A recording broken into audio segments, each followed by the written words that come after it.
नमस्कार मंडळी, मी विश्वास नवरे. बसूनच बोलू विथ सखीच्या आजच्या भागामध्ये तुम्हा सर्वांचं मी मनापासून स्वागत करतो.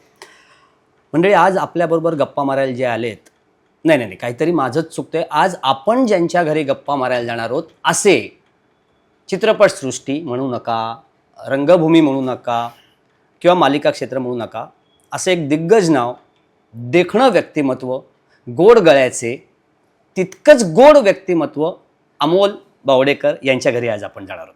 चला तर मग.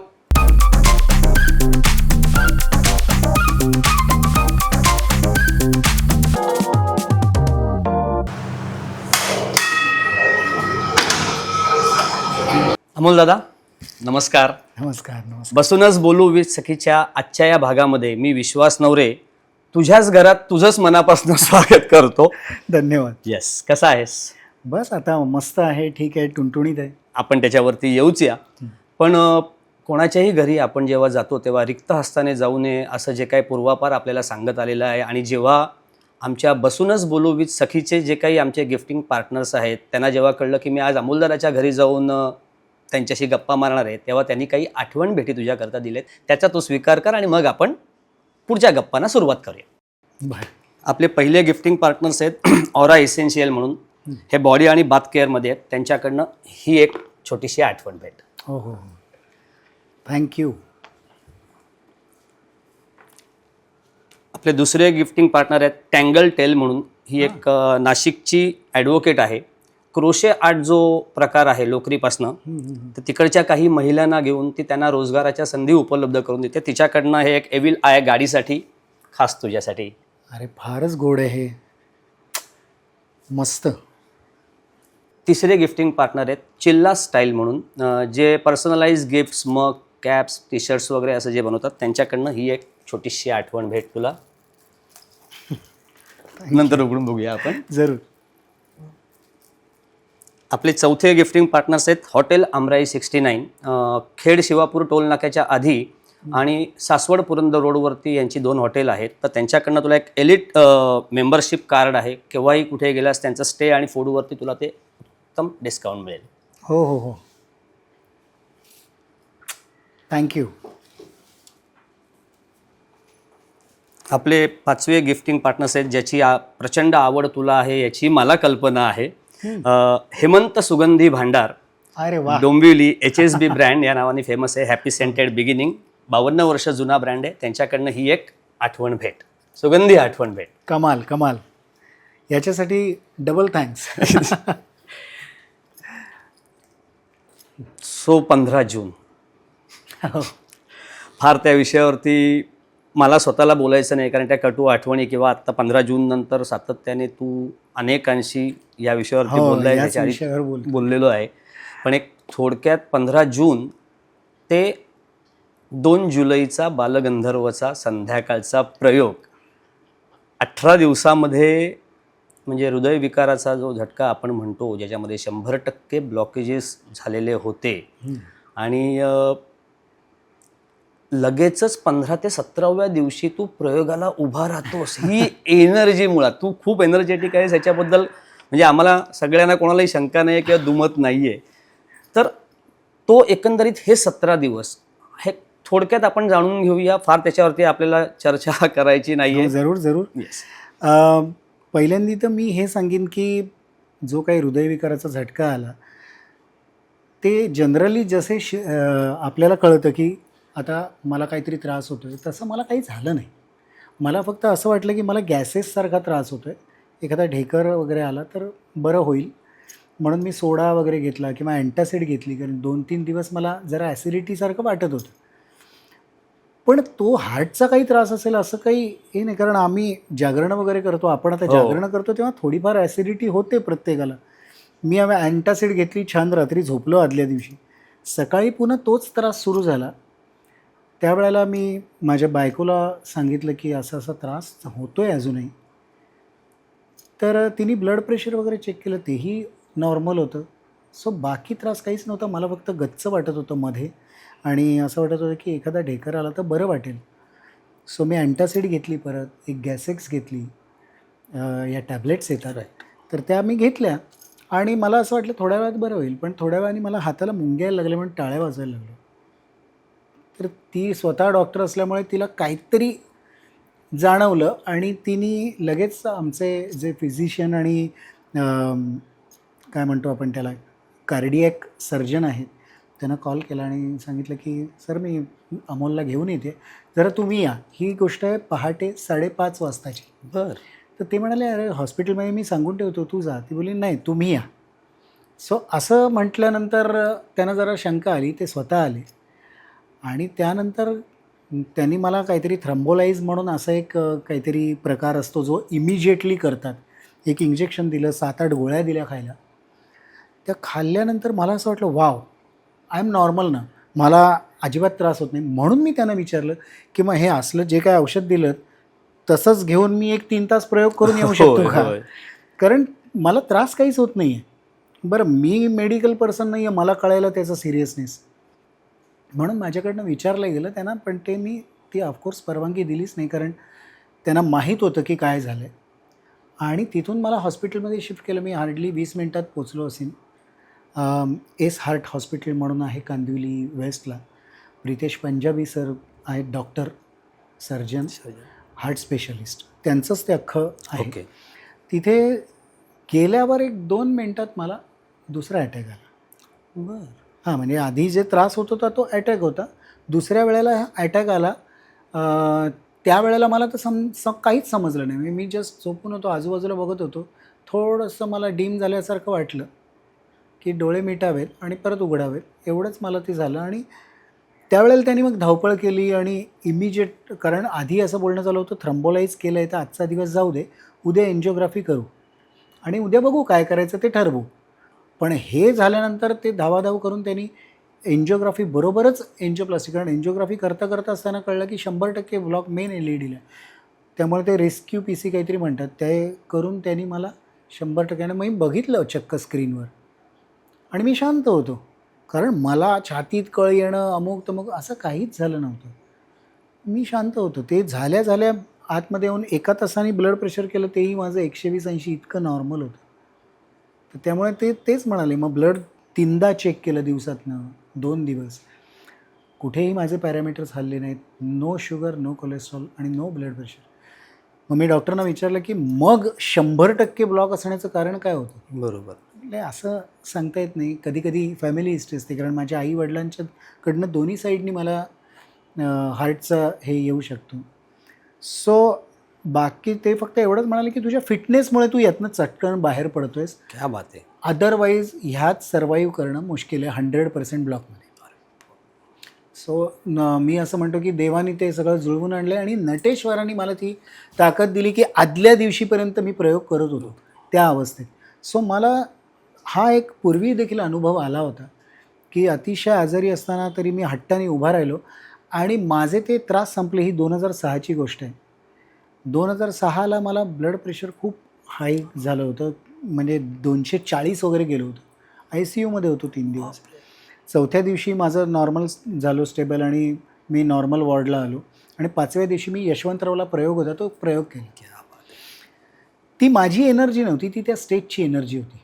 आणि त्या ठिकाणी मला गाता गाता असं वाटलं की मी मोकळा झालो आहे. वा. आणि त्यानंतर तुम्ही बिलीव्ह करा किंवा नका करू, पण हे खरं सांगतो की नटेश्वरा शपथ 2006 ते 2025पर्यंत मला एकही गोळी नव्हती. क्या बात आहे. तथास्तु. सो तेच मी आजही म्हणेन की मी जे काही कितपत करतो आय डोंट नो, पण जे काही करतो ते अतिशय मनापासून आणि प्रामाणिकपणे करतो. सो त्या नटेश्वराचा आशीर्वाद आहे की मी या सगळ्या विपत्तीतून अलगद बाहेर निघतो. क्या बात आहे. क्या बात. आणि म्हणून मला असं वाटलं की जितक्या लवकरात लवकर मी उभा राहीन तितका लवकर बरा होईल. आणि खरंच तसं झालं. 2 तारखेचा प्रयोग करून आल्यावर मी आज अतिशय मला स्वतःला एनर्जेटिक वाटते. वा. ती कुठून तरी ताकद आपल्याला मिळते आणि म्हणून मी आज ठणठणीत बरं आहे. वा वा. उदंड आयुष्य तुला कायमच लागू दे अशी मी स्वामींचरणी आणि नटराजाच्या चरणी प्रार्थना करतो. पण कुठलेही सिम्पटम्स म्हणजे हे आम्हालाही आज कळलं की हार्ट अटॅकमध्ये असं काही गरजेचं नाही आहे की तुम्हाला काही हाताना मुंग्या येणं किंवा घाम फुटणं किंवा असं. पूर्वी कसं आहे ना की रुटीन लाईफ होतं तोपर्यंत काही सर्टन गोष्टी तुम्हाला लक्षात यायच्या की आठवत. आज आपण इतके धावपळीत आहोत ना, आणि इतकं सगळं बदललं आहे, खाणं पिणं, ट्रॅव्हलिंग, आपले एक्सरसाइज वगैरे इतकं सगळं बदललं आहे की प्रत्येक गोष्टीचं वेगळाच काहीतरी हे निघू शकतो. बरोबर. तुम्हाला छातीत दुखल्यावरच हार्ट अटॅक येईल असं नाही आहे. किंवा आता आपण गेल्या 2-3 वर्षात आपण पाहिलं आहे, तरुण अगदी जिममध्ये व्यायाम करत असताना पोरं 27 आणि 25 वर्षाची गेलेली आहेत. बरोबर. त्यामुळे त्याला काहीच आत्ता निदान नाही. मी सगळ्यांना हेच सांगेन की वेळोवेळी आपला चेकअप व्यवस्थित ठेवा. वर्षातनं एकदा तरी प्रत्येकाने, वय काही असो, तुम्ही सर्वांनी आपलं आरोग्य सांभाळण्याच्या दृष्टीने सगळे चेकिंग करून डॉक्टरचा सल्ला घेऊन मग आयुष्य पुढे कसं करायचं हे ठरवा. वर्षातनं एकदा तरी हे कराच. येस. सो 17व्या दिवशी जो तू प्रयोगाला उभा राहिलास, 2 प्रयोग त्या दिवशी होते. एक सकाळचा प्रयोग होता पुण्याला आणि एक संध्याकाळचा प्रयोग होता. अनिरुद्ध जोशी दोन्ही प्रयोगाला हजर राहणारच होते. तो पहिला प्रयोग बघून तू जेव्हा दुसरा प्रयोग संध्याकाळचा बालगंधर्वचा केलास, काय जाणवलं? जाणवलं म्हणजे एक तर महिनाभर तालीम केली होती मी, त्यामुळे त्या डोक्यात किंवा अंगात ते होतंच. फक्त मला भीती अशी वाटत होती की गॅप पडल्यामुळे कुठे मी ब्लँक होणार नाही ना. तर म्हणून पहिला प्रयोग मी अनिरुद्धचा पाहिला आणि मला जाणवलं की अरे हां, हे सगळं माझ्या लक्षात आहे. मग दुसरा प्रयोग करायला उभा राहिलो तेव्हा मला फक्त एवढंच जाणवलं की अचानक ह्या आजारपणात 4-1 किलो वजन कमी झाल्यामुळे माझ्या अंगात तेवढी स्ट्रेंथ राहिली नाही की मी गाऊ शकीन. आणि इतके वर्ष गायल्यानंतर मला पहिल्यांदा हे समजलं की तुमच्या बाकी कुठल्याही गोष्टींपेक्षा गाण्याला जास्त ताकद लागते. मला तो सूर स्टेडी ठेवताना मला खूप आटोकाट प्रयत्न करून गावं लागत होतं, जे की पूर्वी मी सहज गात होतो. तेव्हा मला असं वाटतच नव्हतं की याला काही ताकद लागते. पण 2 तारखेचा प्रयोग करताना मला हे जाणवलं की गायला एक वेगळी विशेष ताकद, दमसास हे लागतं, जे की खूप सारा मसल लॉस अचानक झाल्यामुळे मला त्रास पडत होता. लोकांना ते जाणवू दिलं नाही मी, पण मला जाणवत होतं की जी ईज माझी एरवीची गाण्यातली आहे ती नाही आहे. बाकी वावर, बोलणं याच्यात काही प्रश्न आला नाही. मला फक्त त्रास थोडासा गाताना दम लागत होता. पण नशिबाने ते गाणंसुद्धा थोडंसं ॲडलिप स्टाईल असल्यामुळे, रिदम वगैरे नसल्यामुळे ते मी थांबत गात होतो. त्यामुळे त्याची जी काय मजा लोकांना येत होती त्यांनी तसा प्रतिसाद दिलाच मला. पण ही एक गोष्ट मला जाणवली. बरं. सो नको आता बस, मी मगाशीच म्हटलं या विषयावरती मी जास्त नाही बोलणार आहे, कारण ते ऐकून मलाच धडकी भरते. सो येस, जे स्कूल ऑफ आर्ट्स म्हणजे कलेचे संस्कार, मी तर म्हणेन कलासक्त घराणं बावडेकरांचं आहे असं आम्हाला जी माहिती मिळाली किंवा मला जी काय जितपत माहिती आहे. बाबा जे स्कूल ऑफ आर्ट्सचेच. बाबा, माझा दादा, मोठा भाऊ आणि मी तिघेही, आणि आई फिजिओथेरपिस्ट, हो, बायको डायटिशियन. म्हणजे कलाच आहे ती एक प्रकारची की जी उच्च दर्जाची कला आहे. त्यामुळे ते कलेचे संस्कार तुझ्यावरती लहानपणापासून ते बाळकडू मिळालेलंच आहे तुला. पण अभिनयच क्षेत्रामध्ये यायचं किंवा संगीतात काहीतरी संगीताची सेवा करायची किंवा एकंदरीत जे स्कूल ऑफ आर्टमध्ये तू होतास म्हटल्यानंतर तू ऑब्व्हियसली कलाकार हा आहेसच, पण मग कलाक्षेत्र हे तुझ्याकडे आहेच, पण मग या क्षेत्रात येण्याचा विचार कधी आला? आणि साधारण लहानपण तुझं, आय थिंक तुझा जन्म गोव्याचा आहे. नाही, माझा जन्म इथलाच. आमचं कुलदेव म्हणजे कुलदेवता आमची जी आहे ती गोव्याची. ओके. सो आम्ही मूळचे गोव्याचे असे म्हणवतो कारण आमच्या कुलदेवता तिथले. बर. म्हणजे पूर्ण बालपण हे मुंबईत गेलं. मुंबईत. बालपण कसं होतं? किंवा मला पहिल्यापासूनच अभ्यासात फार रस नसायचा. माझा दादा अभ्यासात खूप हुशार होता, एज्युकेशनल गोष्टींमध्ये तो पुढे असायचा. मी फार हुशार नव्हतो आणि मला त्यात आवडही नव्हती. मला कलेत आवड होती. मी त्यावेळेला सुद्धा चित्रकला करायचो, कारण बाबा माझे आर्टिस्ट होते. ते सेट डिझायनिंग पण करायचे, ते पोर्ट्रेट्स पण करायचे, कमर्शियल आर्टिस्ट होते. टाइम्स आणि माधुरी आणि विकली ही जी मासिकं होती त्याचं सगळं लेआउट्स माझे बाबा करायचे. सो ड्रॉइंग मला लहानपणापासूनच आवडायचं. कलाक्षेत्र मला पहिल्यापासूनच आवडलं. पण सुरुवात माझी झाली ड्रॉइंगपासून. बरं, त्यात हे सगळं मी जे काही घेतलं ते माझ्या वडिलांचंच कॉपी करून घेतलं असं मी म्हणेन. बिकॉज जेजेला असताना दामू काका तिथे शिकवायला होते. त्यांनी बसवलेल्या कॉलेजच्या नाटकांमध्ये माझे बाबा ॲक्टिंगही करायचे. नंतर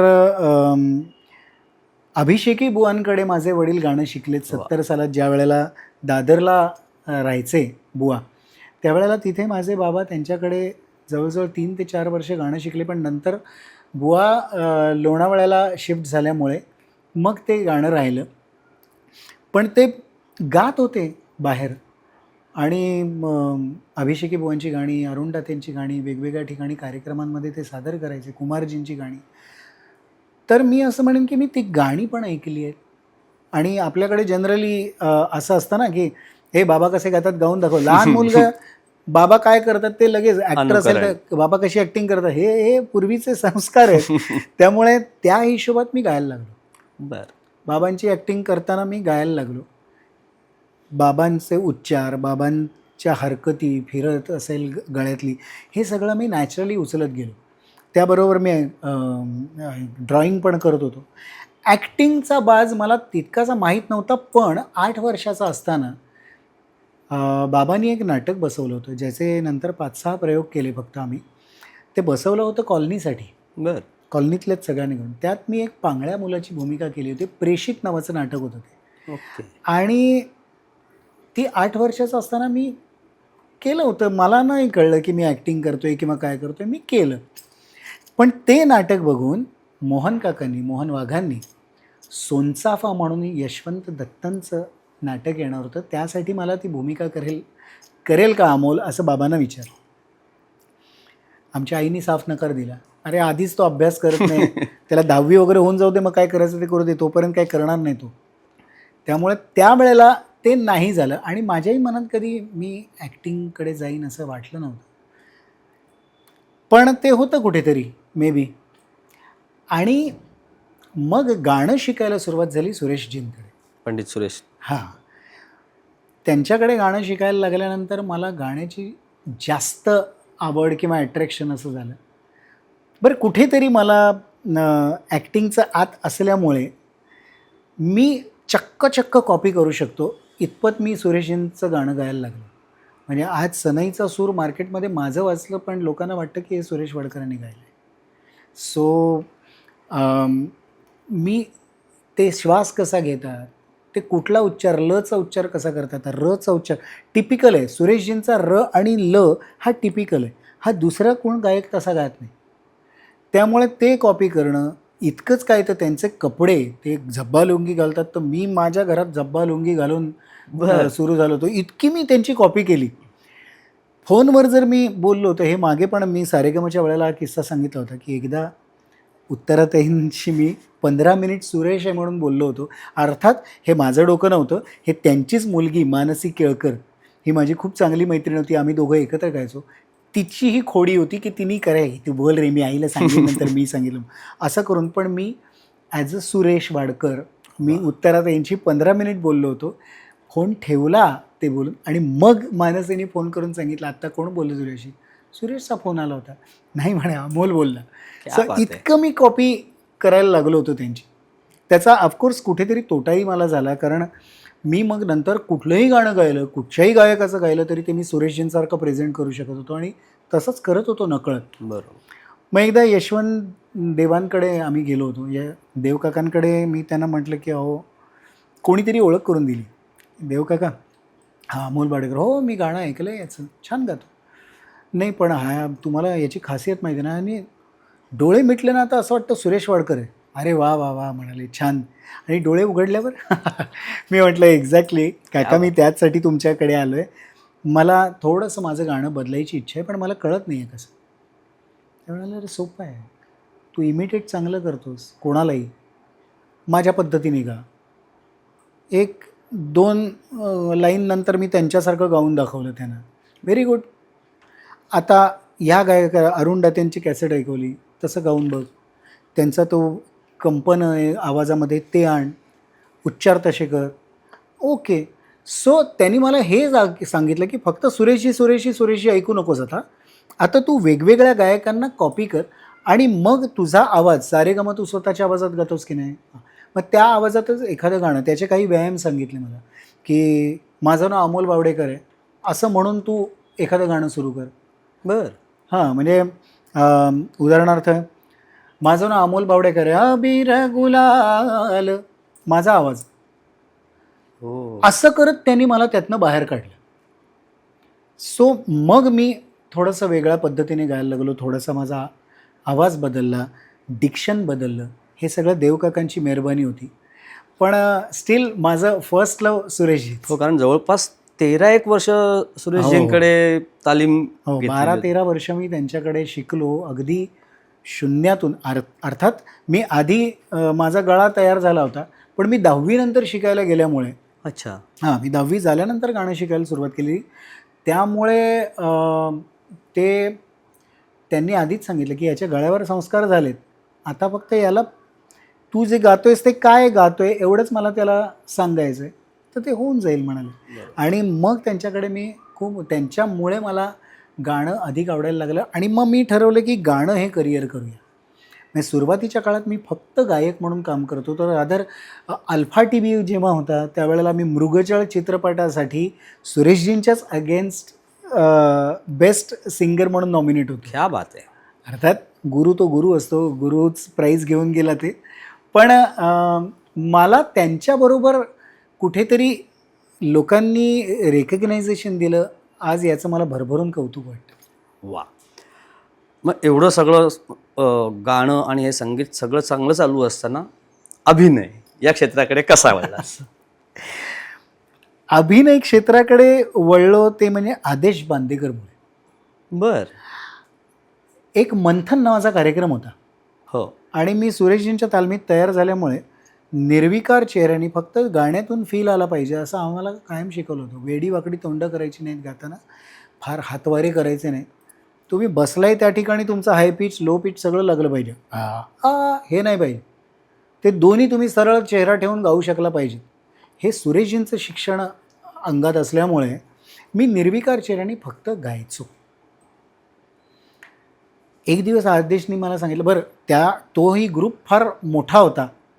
गायक 3 गायिका, अजित परब, मी, उदय शुमप गायला, उत्तराताईंची मुलगी मानसी, अंजली नांदगावकर वगैरे.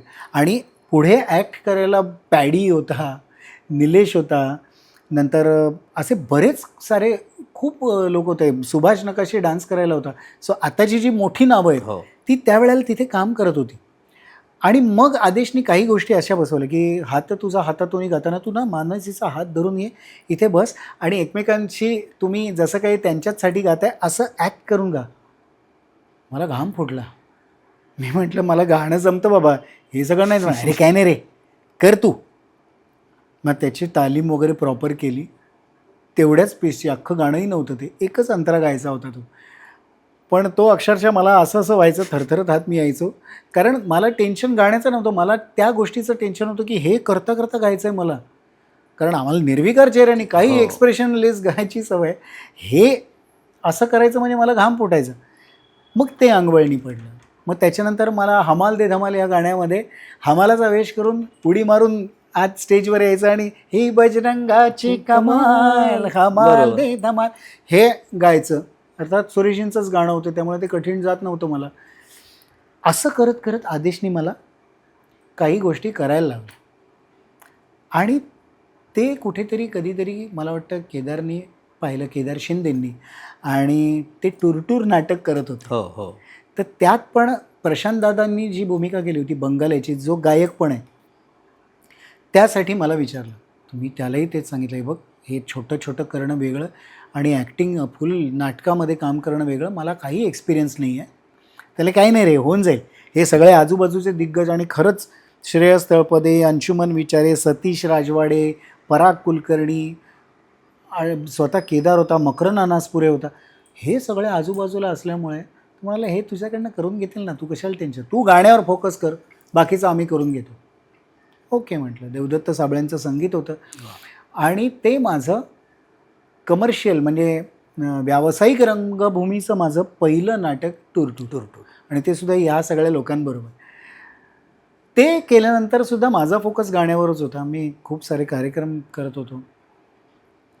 99 सालामध्ये मी केदार बोडसांच्या घरी शिकत होतो आणि पणशीकरांची सून तिकडे गाणं शिकायला यायची. ती मला म्हणाली की तू का नाही, तू तर सगळी नाट्यगीतं गातोच नाही यातली कट्यारमधली, ते कट्यारची ऑडिशन चालले, जा दे. खरं सांगू का, मला नाटकात वगैरे काम करायची आवड नाही आहे किंवा भीती वाटते, वॉटेवर यातलं काहीतरी आहे, पण मला तिथे जावंसं नाही वाटत फारसं. तुला रे गाणी तीच आहेत ना, तीच तुला गायला मिळत आहेत, तर मग कर ना, काय हरकत आहे, जाऊन ऑडिशन तर दे, ते सगळ्यांचे ऑडिशन्स घेत आहेत. म्हटलं बरं. आणि मी गेलो दुसऱ्या दिवशी, तिने सांगितलं आहे म्हणून गेलो. आणि जनरली कसं असतं ना की आपण एखादी गोष्ट स्वतःहून ऑडिशन द्यायला जातो तेव्हा कुठेतरी एन्झायटी असते किंवा भीती असते, थोडंसं घाबरले पण असतं. इथे माझी इच्छाच नव्हती, त्यामुळे मी बिनधास्त गेलो. मला गाणं सादर करायचं आहे, ॲक्टिंग बिक्टिंग मला येत नाही, गाणं सादर करायचं. सो त्याने मी वासुदेव चंद्रचूड बसले होते हार्मोनियम घेऊन, आणि म्हणाले काय गाशील. मी म्हटलं कट्यारचं कुठचंही सांगा. बरं, मग घेई छंद गाऊन दाखवतोस. गातो. काय स्वर तुझा. म्हटलं पांढरीतून. ओके. आणि मी पूर्ण रेकॉर्डसारखं छापलेल्यासारखं बुवांचं गाणं सादर केलं. म्हणाले हे कुठून गायलंस तू, हे कुठून शिकलायस, कारण हे कुठच्याच रेकॉर्डमध्ये नाही आहे. म्हटलं नाही, हे माझे वडील अभिषेकी बुवांकडे शिकत होते, सो त्यांनी मला जे काही शिकवलं आहे किंवा बुवांचं ऐकायला लावलं आहे ते हे गाणं आहे. त्यांच्या स्वतंत्र मैफिलीमध्ये जवळजवळ 20 मिनिटाचं घेई छंद त्यांनी गायलेलं आहे.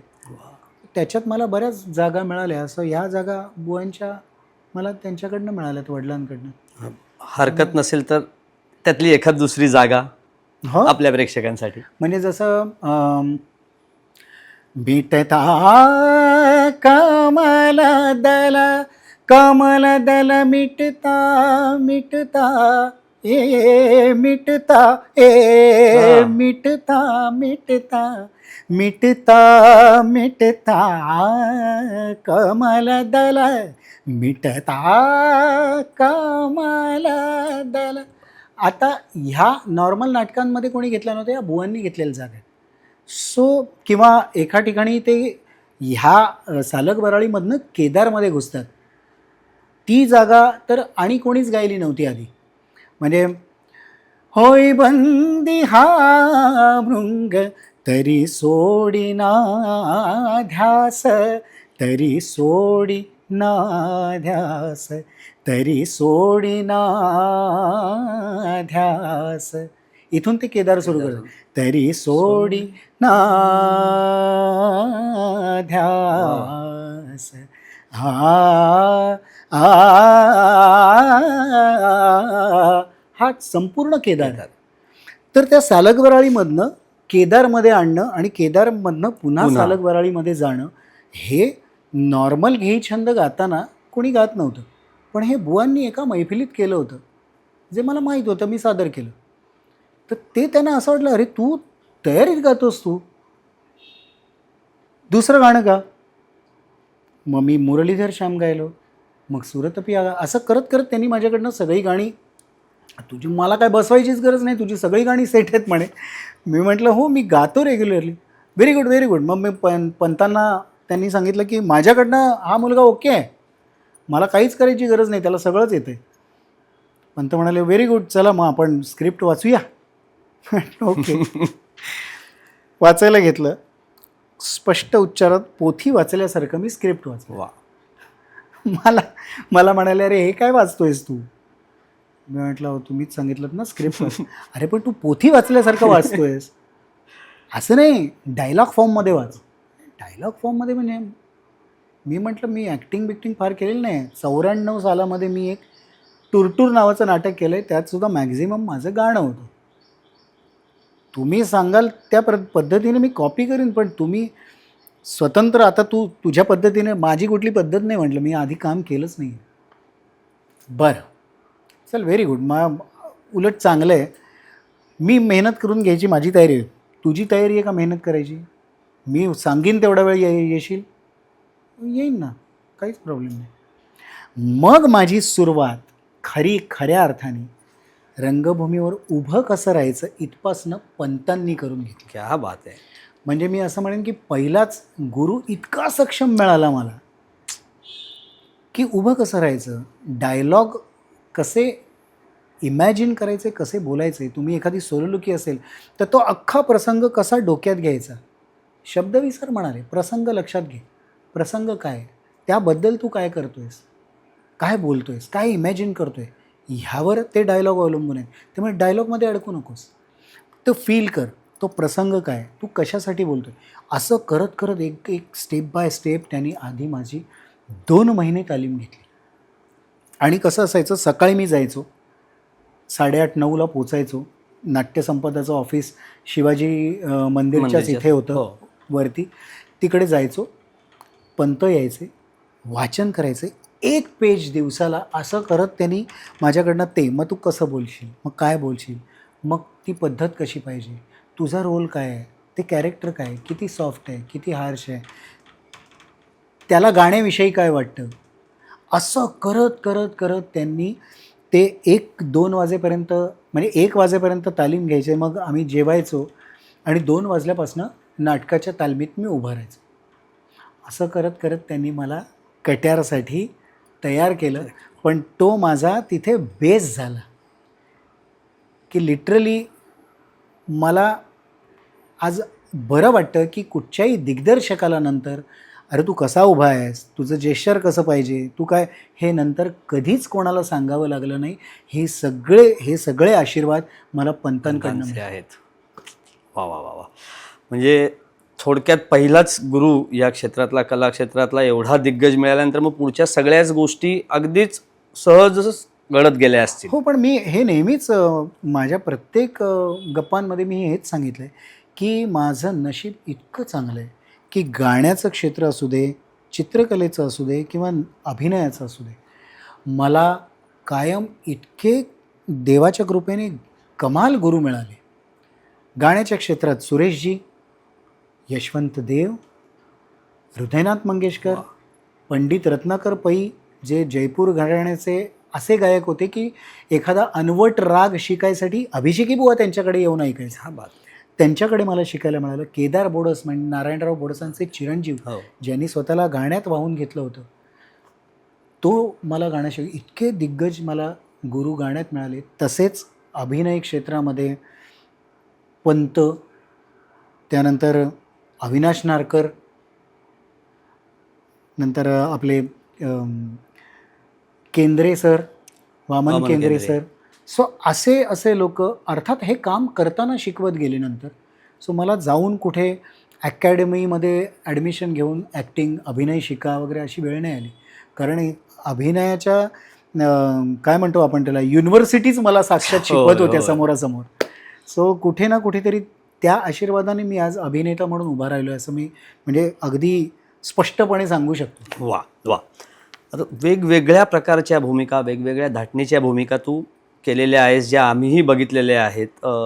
जसं राधा ही बावरीमधली केदारची भूमिका, थोडीशी ग्रे शेड. हो, त्याच्यानंतर स्वामिनीमधली नानासाहेब पेशवे, ते प्रतिशोधमधली तृतीयपंथी भूमिका. 3 वेगळ्या धाटणीच्या या भूमिका होत्या.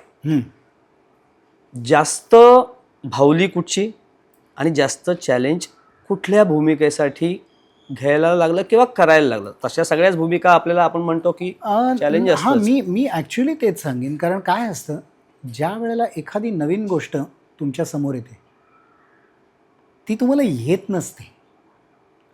उदाहरणार्थ, अगदी सोपं उदाहरण देऊ तर, तुम्ही एक गाडी घेतलीत, आज मारुती कार घेतलीत किंवा कुठची छोटी गाडी घेतलीत, त्याचा चालवायचा तुम्हाला 1 महिनाभर अंदाज यायला लागतो. त्यानंतर ती गाडी बदलल्यानंतर दुसरी घेतलीत, जरा मोठी घेतलीत किंवा सेडान कारच्या ऐवजी SUV घेतलीत किंवा हॅचबॅक घेतलीत, गाडी बदलल्यावर तुम्हाला त्याचा अंदाज यायला वेळ लागतो. असं नाही की अरे मी चालवते, कुठली गाडी द्या मी त्याच, असं नसतं ना. सो एखादी भूमिका आपल्याला मिळाल्यानंतर पहिल्यांदा तुम्हाला त्याचा अंदाज यावा लागतो. आणि एकदा तो साधारण अंदाज आल्यावर सुद्धा त्याच्यात तुम्ही काय शिकू शकता अजून आणि काय देऊ शकता, हे जोपर्यंत तुम्ही शोधत राहता तोपर्यंतच तुम्ही ती भूमिका चांगली करू शकता. ज्या वेळेला एखाद्या कलाकाराला असं वाटतं अरे ही मला जमली, तिथे तुमचं शिक्षण संपलं आणि त्याच्यानंतरचा प्रोग्रेसही संपला. सो तुम्हाला एखादी भूमिका आल्यानंतर मुळात ती तुम्हाला त्याचा अंदाज येईपर्यंत वेळ लागतो, तोपर्यंत तुम्हाला टेन्शन असतं. त्यानंतर आता ती कळल्यानंतर मला त्यात नवीन सतत काय देत राहू याचं टेन्शन असतं.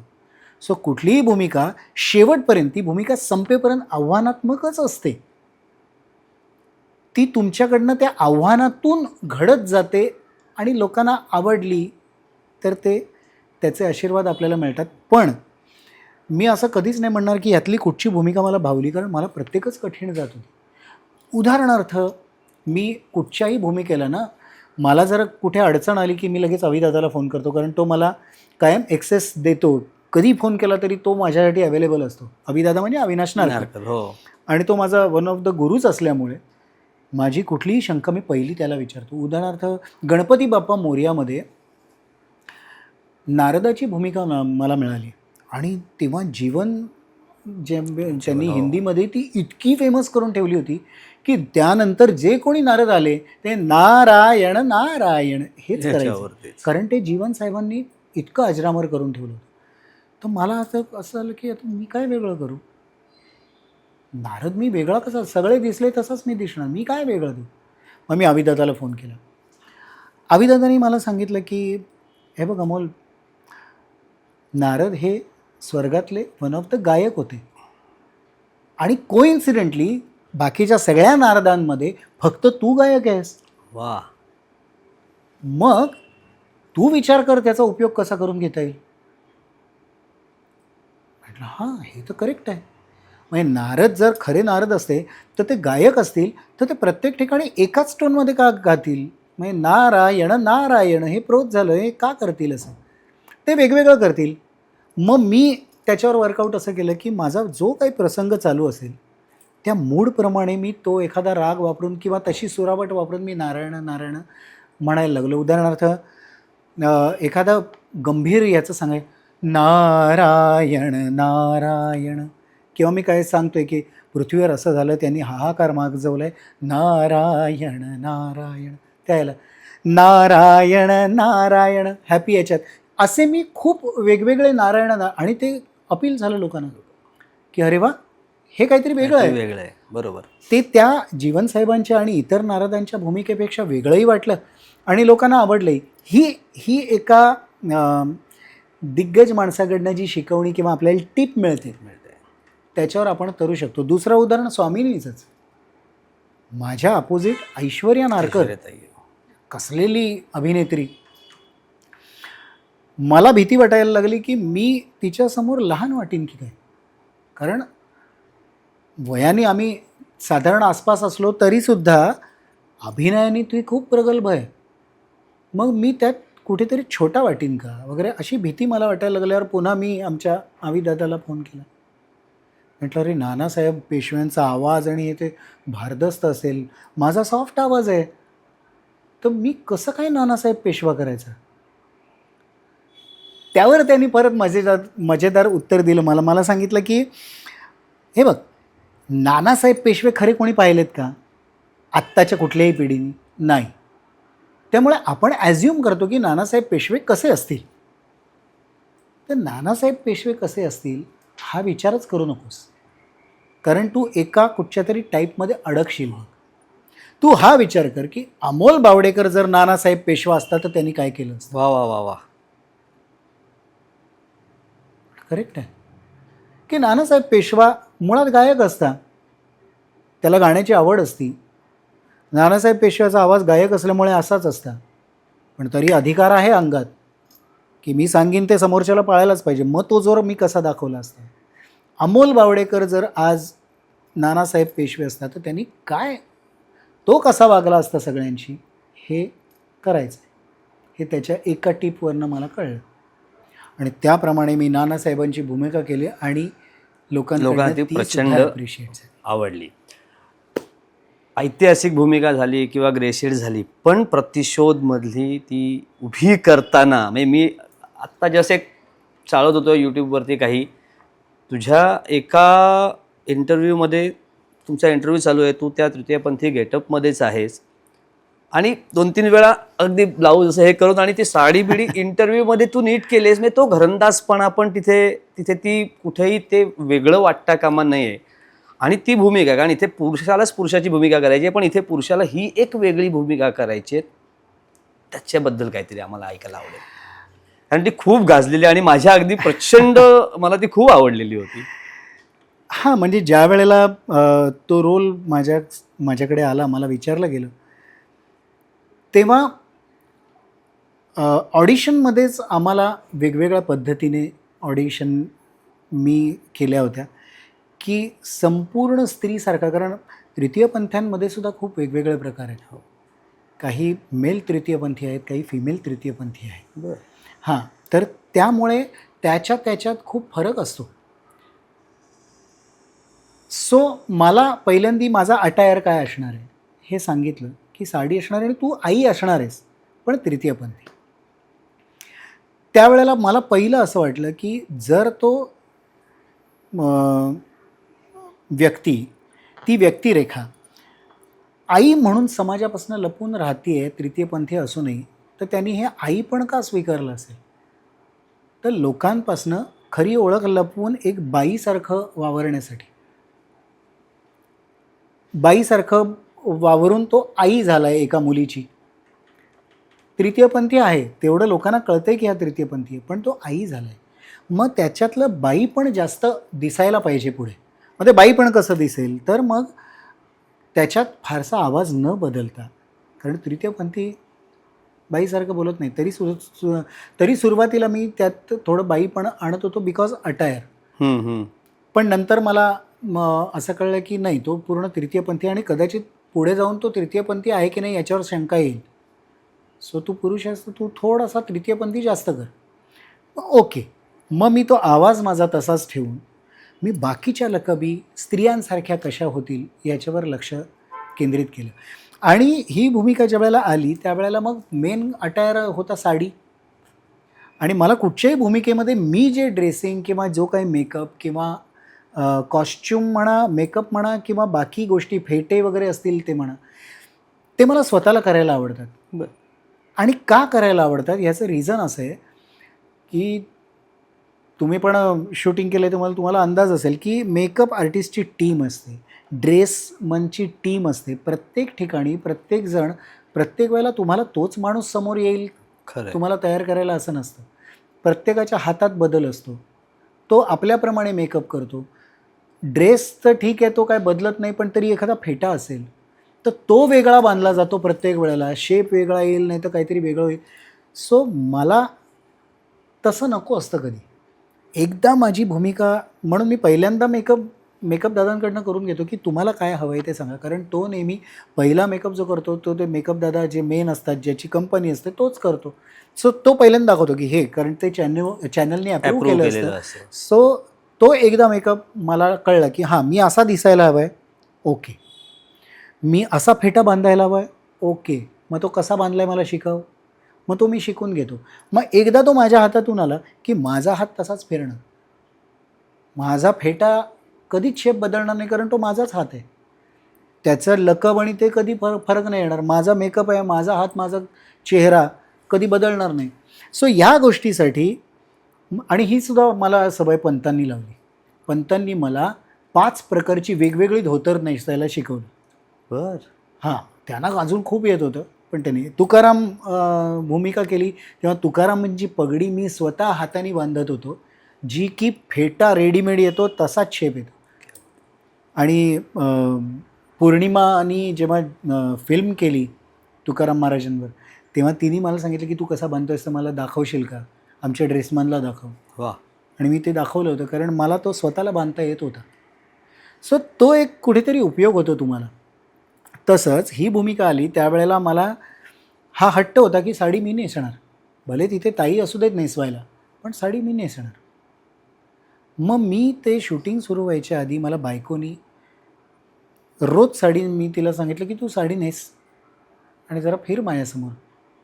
मग त्या लकबी ती साडीत कशी काय, अगदीच आपण काय करतो, पुरुषांनी बाईचं रूप घेतल्यावर तो जास्त मुरडतो, जास्त हातवारे करतो. बायका असं करत नाहीत. बायका नॉर्मल वागतात, नॉर्मल फिरतात साडीमध्ये. त्यामुळे ते एक माझ्या लक्षात आलं की अरे, आपण बाई केलं तर आपण असं करू, पण बायका मुळात असं करत नाहीत. बरोबर. मग तसं फिरणं, ती कशी उठबस करते, ती कसा पदर सांभाळते, हे सगळं मी माझ्या बायकोला आणि आईला ऑब्झर्व करत रोज घरात.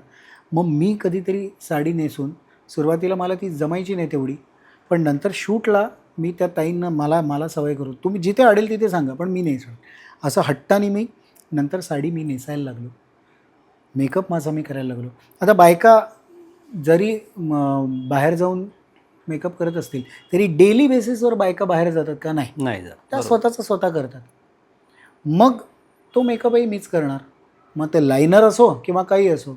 आज मी हक्काने सांगू शकतो की एखादी रोज सवय नसलेली मुलगी पण एक वेळ थरथरेल, पण माझा हात सरळ फिरतो लायनर. क्या बात. सो ते एक शिक्षण शिक्षण. पहिल्यांदा एक आलं. मग त्या भूमिकेचं मग मला त्यात वावरणं आलं. मी अर्धा हलका तिथे झालो की मला आता साडीमध्ये वावरता येतं.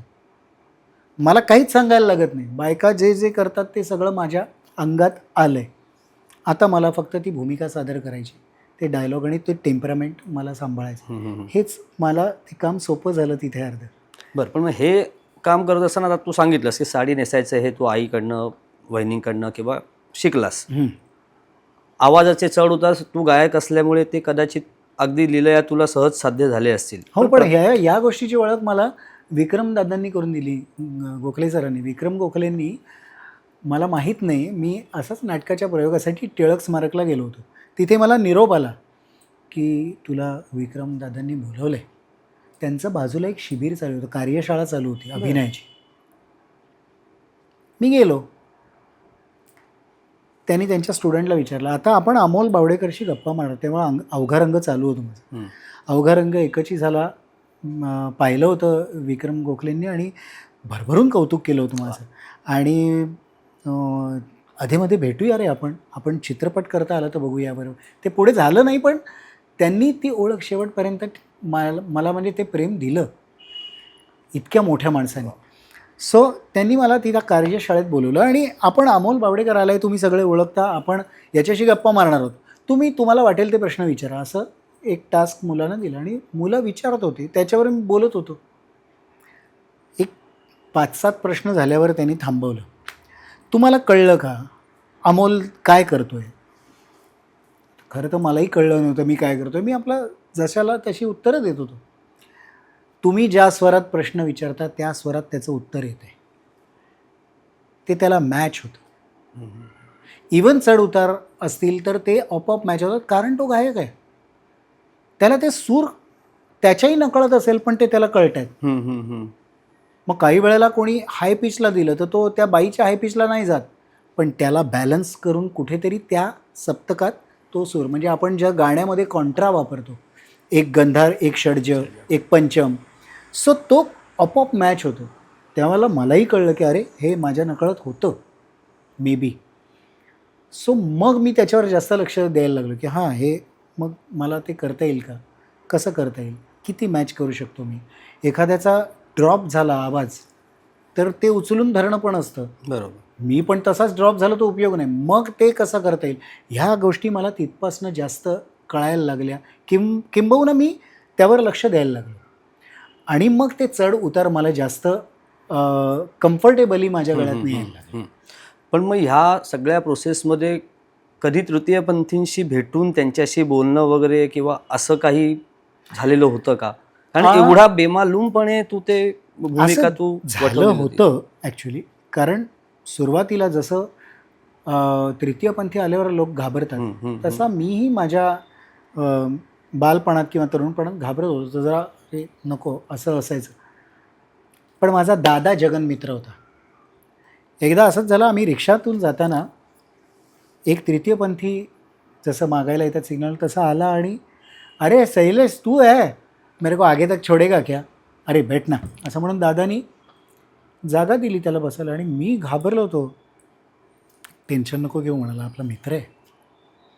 म्हणाला हा मित्र कसा तुझा? तर तो जगन मित्रच होता. सगळे व्यापारी, सगळे तृतीयपंथी, सगळे रेल्वेचे कर्मचारी वगैरे, जिथे जायचं तिथे ओळख आणि त्याची मैत्री असायची. तर त्यावेळेला मला असं कुतूहल निर्माण झालं की हा इतका सहज कसा काय बोलतो यांच्याशी. मग मी शैलेश का भाई म्हणून मी ओळख करून घेतली आणि मी त्यांच्याशी नीट वागायला लागलो. आणि मला जाणवलं की अरे खूप नॉर्मल आपल्यासारखे माणसं आहेत. मग माझ्या मनातली ती भीती गेली. सो त्यावेळेला माझं वय मे बी एक 14-15 वर्षाचं असेल. त्यावेळेला माझी ती भीती गेली आणि हे जाणवलं की अरे आपण खूप एकसारखे आहोत, आपण बोलू शकतो त्यांच्याशी, आपल्यासारखी माणसं आहेत. जसं एका समाजात एक स्त्री वावरू शकते, पुरुष वावरू शकते, आपल्याला त्याचं काही वेगळं अप्रूप वाटत नाही. तसंच हे लोकही आपल्यातलेच आहेत आणि आपण सहज त्यांच्याशी वागतो आणि तेही तेवढ्याच सहजतेने आपल्याशी वागतात. ती भीती माझी गेली. त्यामुळे हा संबंध त्यावेळेला जो माझ्या आयुष्यात आला तृतीय पंथाला भेटण्याचा, तो तिथून आला. आणि त्यानंतर मला पुढची भूमिका ही करताना माझ्या जिमच्या वाटेवर अनेक तृतीयपंथी असायचे, त्यांच्याशी मी छान बोलायला लागलो. त्यांच्याशी मी पुन्हा एकदा हे सांगितलं त्यांना की मी तुमची भूमिका करतो आहे, मला आशीर्वाद द्या तुमच्याकडनं. तेही भरभरून खुश झाले. एका तृतीयपंथाने तर असं ते दाताला लावून ये रखना, तू जब भी जाएगा ना तेरे मेकअप के इसमें रखना, बहुत लकी आहे, इतक्या प्रेमाने त्यांनी मला दिलं. सो तो कॉन्फिडन्स माझा तिथून बूस्टअप झाला की एवढा सपोर्ट यांच्याकडनं पण आहे मला. आणि ते एपिसोड बघायचे, मला प्रतिक्रिया द्यायचे. सो त्यामुळे मला ते अभ्यास करणं आणि त्यांच्याबरोबर त्यांच्या लकबी बघणं, त्या कॉपी करणं हे खूप सोपं गेलं. आत्ताच तू दादाचाही उल्लेख केलास. दादा जगनमित्र होता. हो. तुझ्याही मैत्रीचे किस्से भरपूर आहेत. तूही जगनमित्र आहेस, कारण तू एक खूप गुणी आणि उत्तम कलाकार आहेस. तू स्वतः इंटेरियर डिझायनिंगचं शिक्षण घेतलेलं आहेस जे स्कूल ऑफ आर्टमधनं, जे साधारण तुझ्याच घरात आत्ता बसलो आहे, त्यामुळे साधारण काही ना काही इथे थोडंसं दिसतंय. सो थोडंसं आपण तुझ्या घराची टूर केली तर काही हरकत? टूर नाटकापासून तुझी सुरुवात झालेली होती, तर आता एक घराची छोटीशी टूर करूया. हो, जरूर जरूर. आणि थोडीशी विश्रांती पण घेऊया, कारण तुला जास्त बोलायचं आहे आणि तुला आत्ताच तू आजारातनं उठलायस, त्यामुळे आपण एक छोटीशी विश्रांती घेऊया. जरूर. मंडळी, आजच्या या भागामध्ये आपण अमोलदादाबरोबर भरपूर गप्पा मारलेल्या आहेत. याच्या पुढेही आपण त्याच्याबरोबर गप्पा मारणार आहोत, पण आत्ता एक छोटीशी विश्रांती आपण घेतोय आणि पुढच्या रविवारी पुन्हा आपण ह्याच वेळेला सकाळी 11:11 भाग चालू करायचा आहे, तो दादाच्या घराच्या टूरपासून. धन्यवाद. खुश राहा, आनंदी राहा. राग आला ना की 5 मिनिटं थांबायचं, 5 मिनिटानंतर विचार करायचा. ज्याच्या फिनरलला जास्त माणसं येतात ना तो माणूस मोठा, कारण तिथे आमंत्रण दिलेलं नसतं. त्या काळात म्हणजे 90च्या पिरियडमध्ये, 90sमध्ये मी जागच्या जागी 1 लाख रुपये कमावले होते. क्या बात है.